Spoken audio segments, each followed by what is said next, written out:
पितृपक्ष में क्या करना चाहिए, क्या नहीं करना चाहिए, इस कहानी से हम जानेंगे।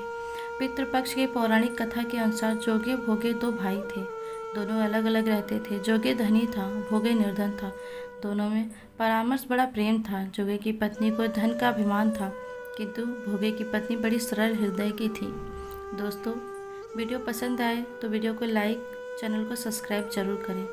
पितृपक्ष आने पर जोगे की पत्नी ने उसे पितरों का श्राद्ध करने के लिए कहा तो जोगे उसे व्यर्थ का कार्य समझकर टालने की चेष्टा करने लगा, किंतु उसकी पत्नी समझती थी कि यदि ऐसा नहीं करेंगे तो लोग बातें बनाएंगे।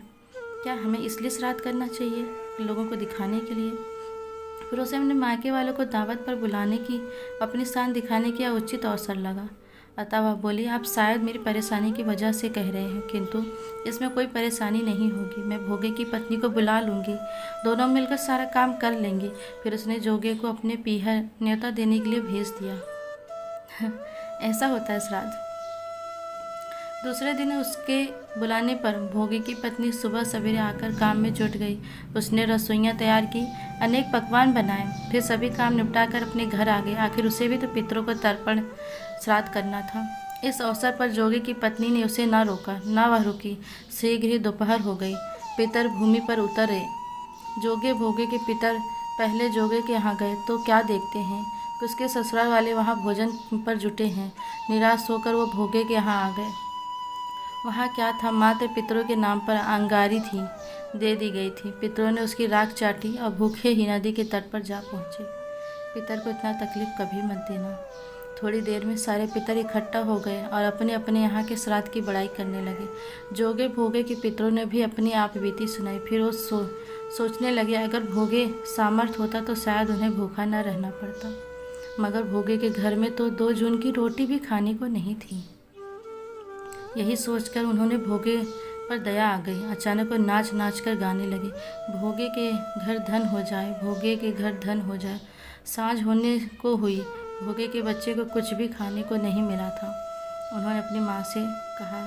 तब उन्होंने टालने की गरज से भोगे की पत्नी ने कहा, जाओ आंगन में होदी रखी है, उसे जाकर खोलो और जो कुछ मिले बांट कर खा लेना। बच्चे पहुँचे तो वहाँ क्या देखते हैं, खोदे मेहरों से भरी पड़ी है। वो दौड़े दौड़े माँ के पास पहुँचे और सारी बातें बताई। आंगन में आकर भोगे की पत्नी ने यह दृश्य देखा। इस प्रकार भोगे धनी हो गया, मगर धन पाकर वह घमंडी नहीं हुआ। दूसरे साल पितृपक्ष आया। श्राद्ध के दिन भोगे की स्त्री ने 56 प्रकार का व्यंजन बनाया।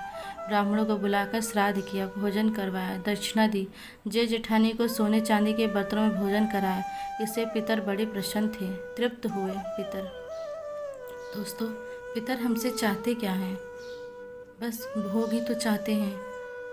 अगर हम उनको भोग लगाएंगे, उन्हें खुश करेंगे, पितर खुश होंगे तो उनके आशीर्वाद से हमारे पास कभी कोई चीज़ की कमी नहीं होगी। इसलिए पितर आने पर आप लोगों को भी ये चीज़ को ध्यान देना चाहिए, पितर को प्रसन्न करना चाहिए। चलो मिलते हैं आपको हम अगले वीडियो में। तब तक के लिए राधे राधे। और आप लोग इस अमावस्या को पितर को अच्छे तर्पण दें, उनका श्राद्ध करें, उनका ध्यान रखें। राधे राधे।